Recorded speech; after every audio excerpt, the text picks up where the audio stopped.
in 2000, I was working at a place called the Hertzberg Circus Museum in downtown San Antonio on Market Street. And I was their administrative aide and assisting the curator. And a gentleman walked in and never seen the man before, ever. It's the first time I saw him. But he walked right in and he told me, "You're Jewish." And I looked at him and I smiled and I said, "I'm not Jewish, I am Hispanic." And he said, "No, you're Jewish." And I said, "Okay."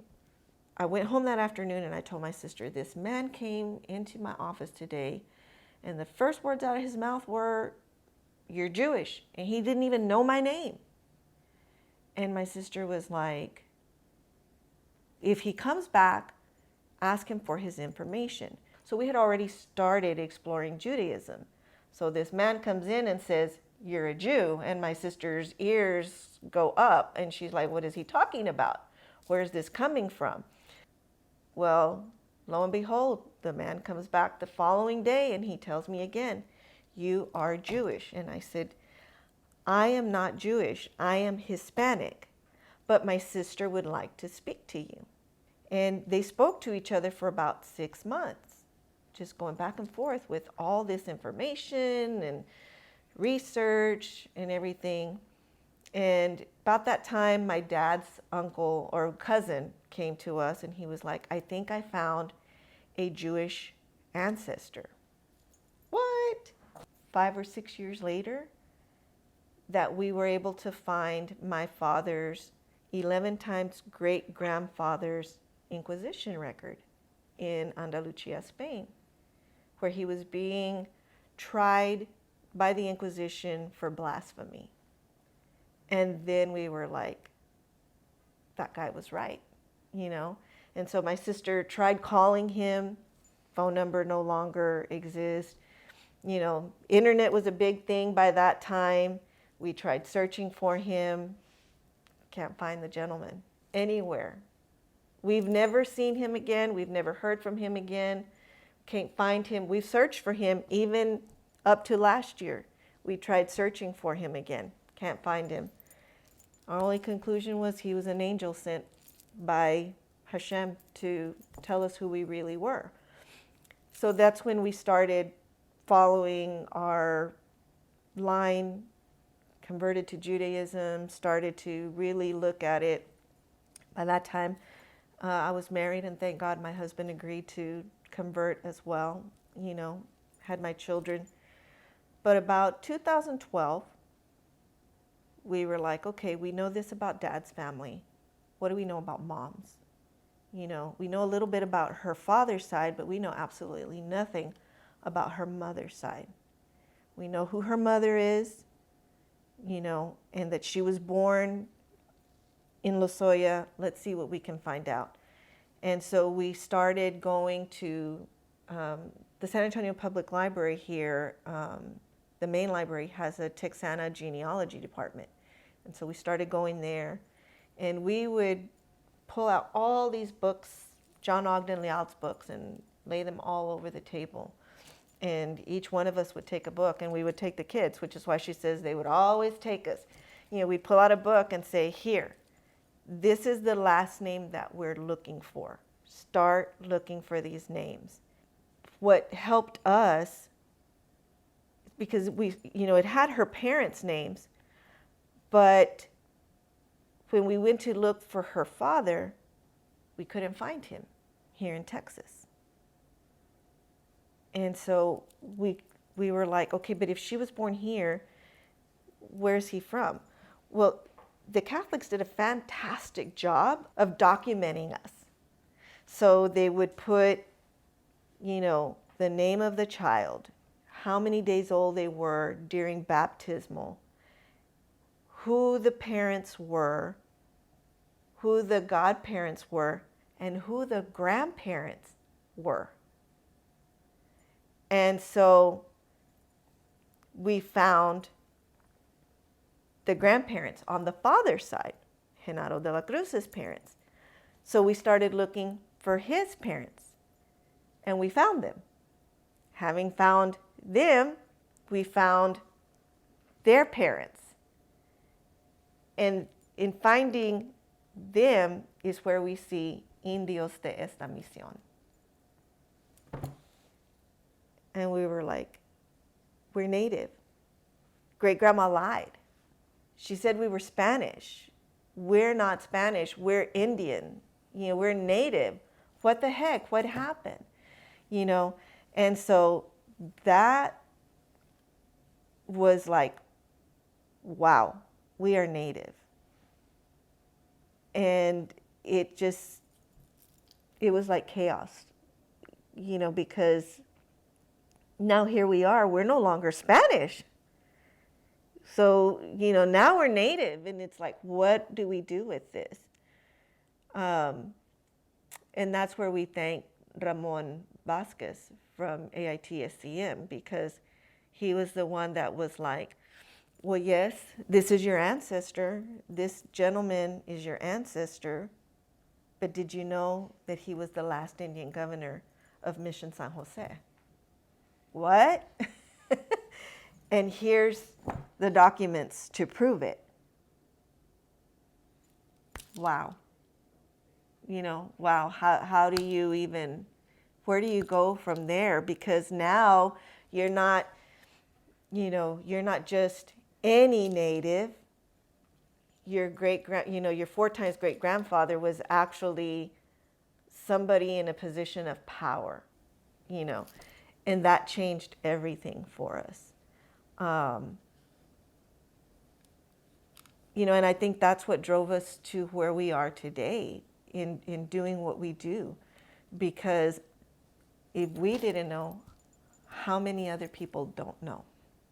How many other people were like us told you're Spanish or you're Mexican? My dad's family was like, we're German.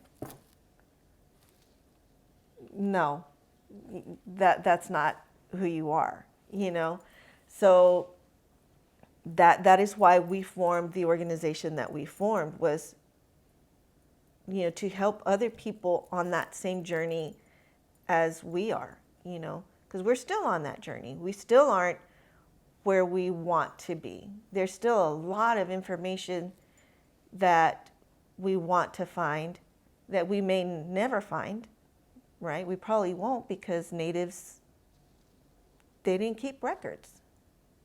They were out in the frontier. They didn't know how to read or write. So where would we find those records? But if you were in the missions, those records were there. And so that's why we do what we do, is to educate, right? Because if you ask a lot of people in the city of San Antonio, they will tell you there are no natives in Texas. There are no, especially not in San Antonio. And if there are natives in San Antonio, they're not indigenous to this area. And so what does that make me? I'm indigenous to this area. I am an indigenous woman. My children are indigenous. They are indigenous to this area. We have to do a better job. One of the things that I found very important early on, because, like I said, I raised them Jewish, right? I didn't raise my children Mexican or Spanish or nothing. I raised them Jewish, but also knowing that my husband was part Asian. So, early on, I was trying to, I've tried to immerse my children in all their identities, because they are not just one. They are part of many different. So they are Spanish, they are indigenous, they are Jewish, and they are Asian. And so trying to immerse them in all those cultures, I did it because I want them to be able to choose. I don't want them to feel like, well, I have to be Jewish because my mom raised me Jewish and because I'm Jewish. Or I have to embrace my Asian side because my dad's Asian and so I need to be Asian. You know, I didn't want that for them. I wanted them to experience it all and then decide on their own which culture, which life do you feel most comfortable in, and then decide and go with it. It wasn't like how it was with her, like, boom, one day you're Native American. Like, most of the time I didn't even know what's going on. I just went with them because they told me to go with them. So, like, the past few years I've started to gain understanding about it. So it's not like one day you're this and the next day you're that. I've been able to grow up being not both, but gradually becoming what I want to be, and whichever feels better to me. And that's why I appreciate her, because I have the ability to do that. Because yes, I grew up Jewish, so it's not like how it was with her, that she had to take all this time to find out that she was Jewish. I was able to have that gift to know that this is what I am.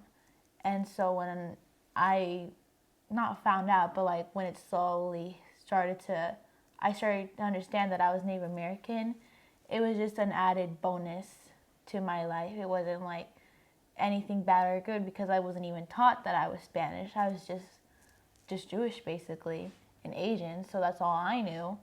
So it's not like it was bad or good, especially because she was homeschooling me. So it's not like I was being indoctrinated a way that she was.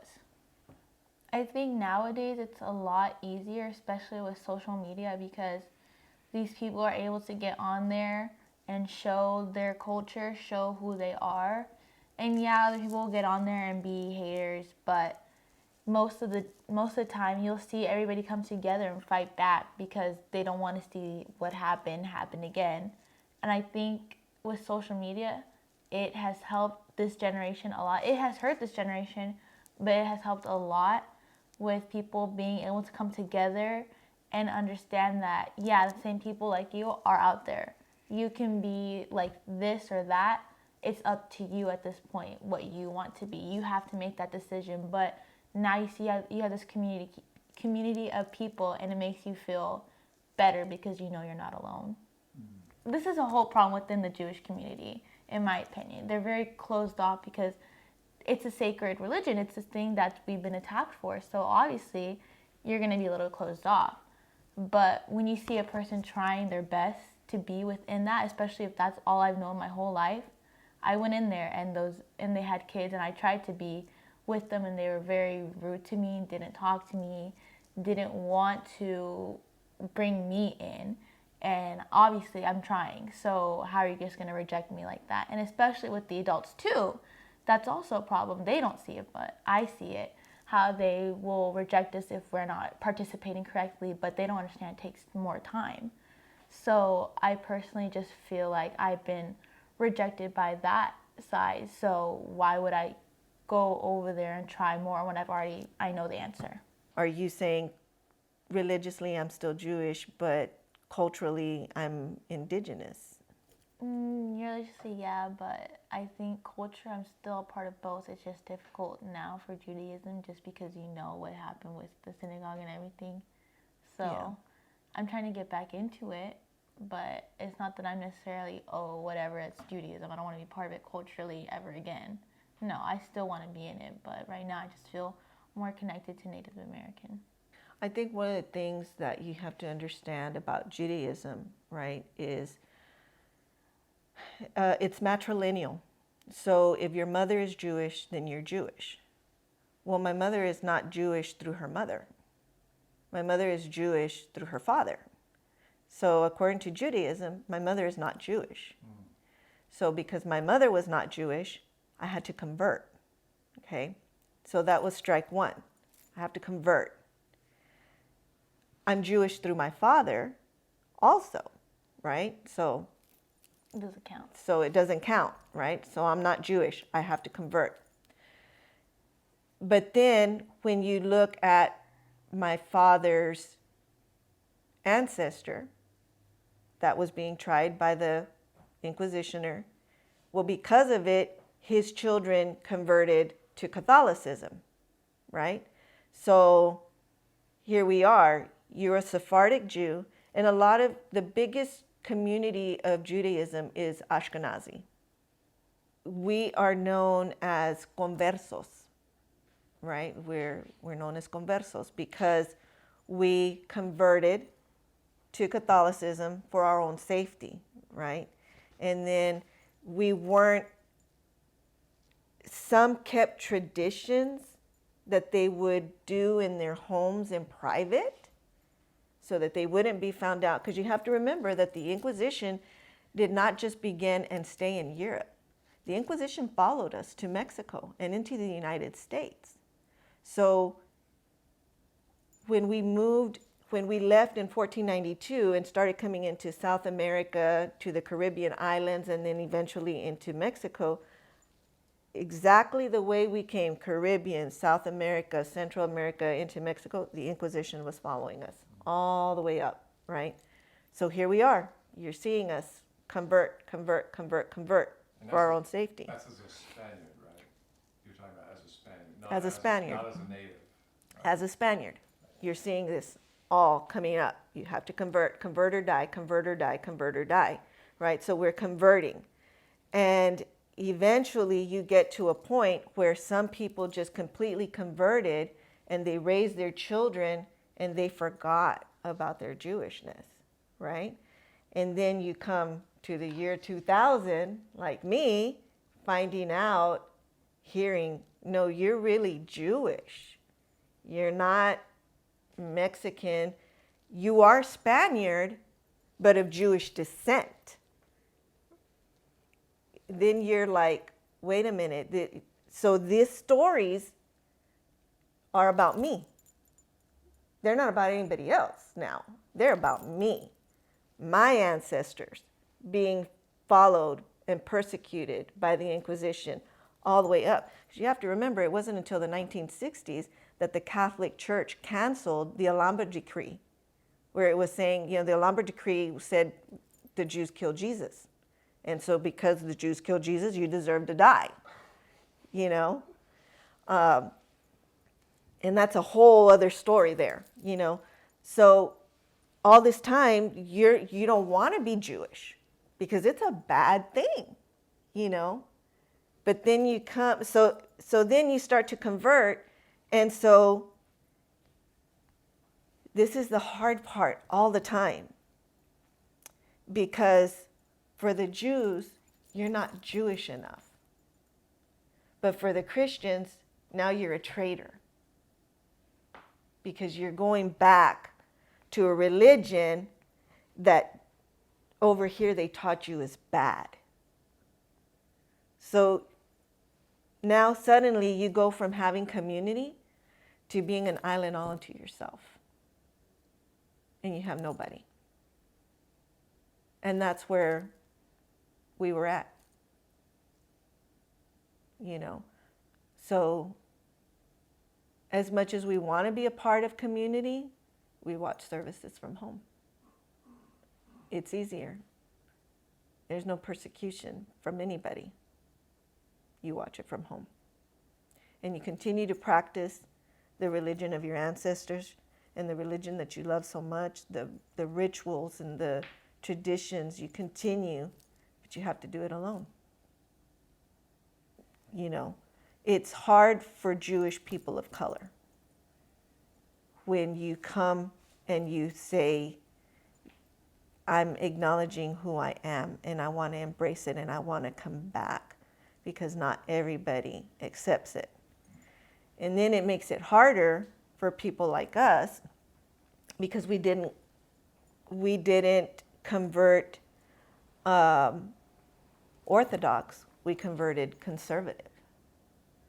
So then there's a whole other problem right there in and of itself. So yeah, you're between a rock and a hard place. So that's why, for me, some of the indigenous community, yeah, they can be gatekeepers and be like, well, you didn't grow up on a res, so you're not native.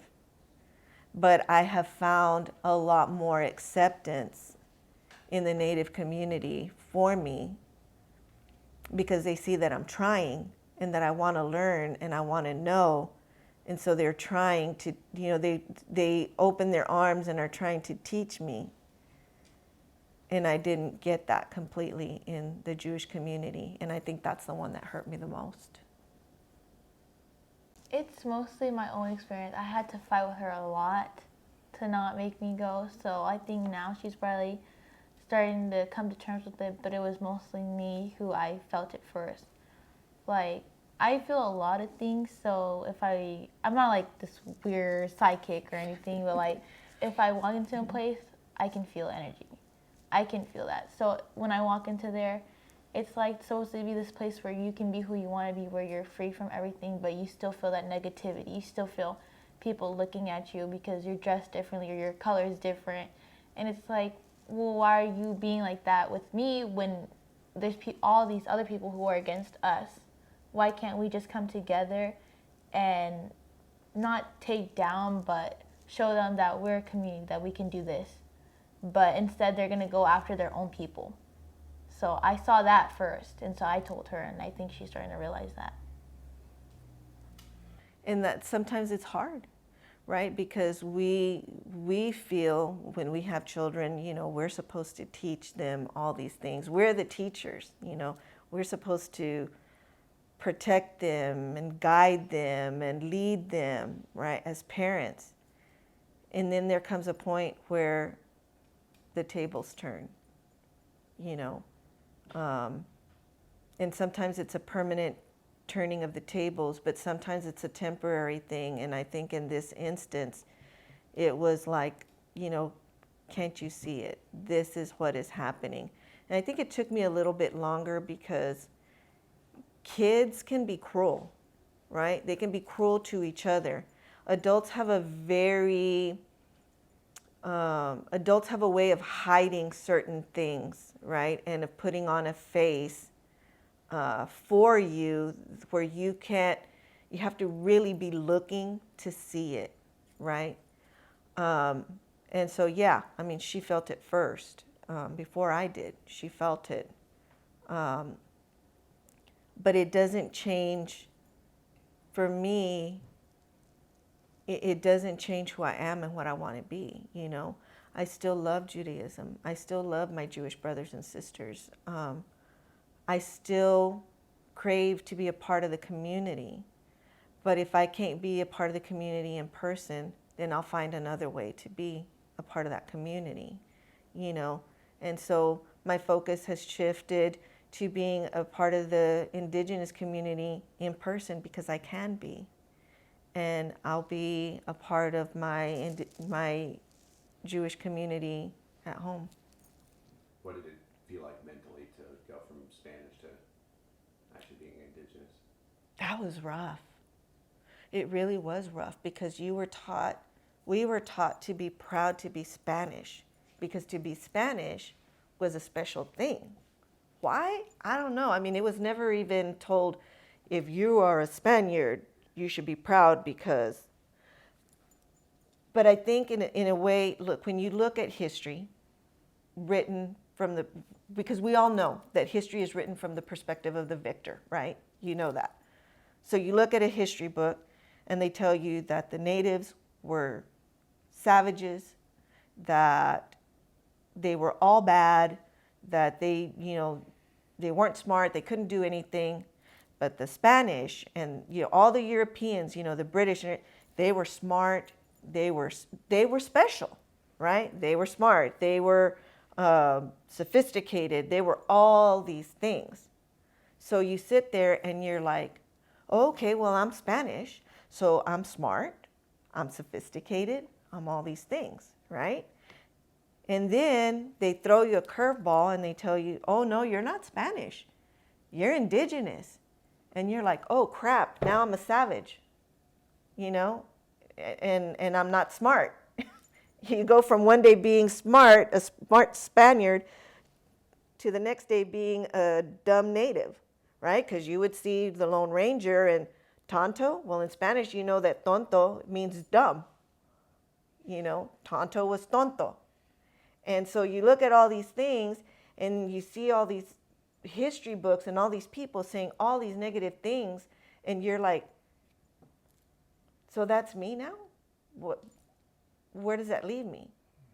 But then you start reading other history, and you start seeing that the natives were actually the more sanitary ones than the Europeans, you know, and that we actually knew how to grow certain crops and we could eat from the land, and we had to teach the Europeans how to do it so they could survive, right?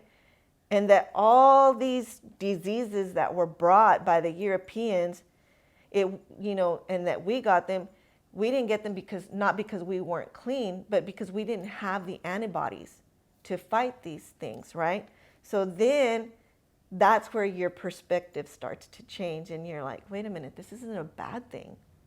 This is actually better than being European. Now, that's not to say, I will say that it's been a struggle for me and for my family, because we are also European. We do have Spanish ancestry. So it's a struggle for us. So for me, it's like, here I am a Jewish woman, and I am an indigenous woman, but I'm also a Spaniard. And so my Spanish ancestors oppressed my Jewish and my indigenous ancestors, but I'm a sum of all of them. So it's been a journey of trying to reconcile all those identities and find a way to be whole. It's still a journey that we're on, trying to reconcile all of it. And I don't know that we ever will, right? It's a constant battle to try to reconcile what everybody did to each other and, move from that. But all of that makes you who you are. And so you have to find a place of peace and a place of love for yourself, regardless of what your past is. How did you feel when you learned that we were Native American, but we were also Jewish? Like, did you know this was going to happen? I had no idea what was going to happen, but it was very conflicting for me, because I felt like I had to choose to be either Native or Jewish, but I couldn't be both, right? Because in Judaism, you're taught you have to be, if you're Jewish, and that's it. But I had a very interesting conversation with someone, and I gotta thank her, Lucille Contreras from the Texas Tribal Buffalo Project. I talked to her about that, and I said, I don't know how it fits together. I don't know what I am. And she said, why can't you just be both? Wow, to me that was mind-blowing, because I had never thought of, I can be both. She says, why can't you just be both? Because you are. And that, to me, was the most freeing experience. The moment she said those words to me, I felt like a huge weight lifted off of me, because I felt free to be both, right? So religiously, I'm still Jewish. I still practice the Jewish religion, but I'm both. Ethnically, I'm both things. So I feel free to do both things, right? So, I still do my prayers. We still watch the services on the Sabbath, but I'm still free to go out and practice my indigeneity freely. I think she's right, especially about the last part. Like, I'm very fortunate because she grew up where you couldn't do anything if you were white, although it's getting better, but now it's like, it's extremely better. Now I can be who I want to be. Like, now I don't have to be scared of my skin color or something. Like, Judaism is still difficult because you see a lot of anti-Semitism, but being Native American, it's a lot easier than it was. And now that laws are coming into place, we're able to speak about the atrocities that happened towards us, and not to make people feel guilty, but we want people to know that this is what happened, this is history. You can't change what happened. But you can't change history, but you can change the future. You can change the here and now. And that's the most important part. Yeah, you can change the here and now and make it better. You know. But I think that starts with having to realize what happened. You can't just hide away from it. If you don't acknowledge it, you can never change. Absolutely. You know, to not, it's cliche to say, to not acknowledge the past is to continue to make the same mistakes over and over. And I think that's what is happening now, is there's been an awakening. You know, things happened. Bad things happened. Let's acknowledge them. Let's begin to heal, and let's do better. You know, and that, I think, has been the most beautiful thing that could ever happen to anybody, is the acknowledgement and the beginning of a healing. And the healing, to me, doesn't begin in the government. It doesn't begin in Washington. It doesn't begin in the State House. It begins with each individual person. That's where it has to come from. It has to come from me, you, the person next to me, because you can't legislate these things away. You can't. It's a very personal thing. So when an individual person begins to acknowledge this happened in our history and it was not okay, then they start to change how they behave and what they put out into the universe, right? When you start putting out healing into the universe, then healing begins to happen with everybody, you know? I would say the community is a big thing because you see everybody gather and stuff, but I think anything has a community in it. And Native American, our community, it's beautiful because you see everybody helping everybody out. You see these older people help out the younger, and the younger help out the older people. And it doesn't really, like, there's no head-to-head collision. You see everybody working as a team. So I think everything about it is what I can be, how I can contribute to that, how I can be a part of the community. I think that's a big deal nowadays with my generation, that they want to be a part of something. But I was given that opportunity to be a part of something, whether it be Judaism or Native American. It's just, I feel a little bit more connected to that Native American side.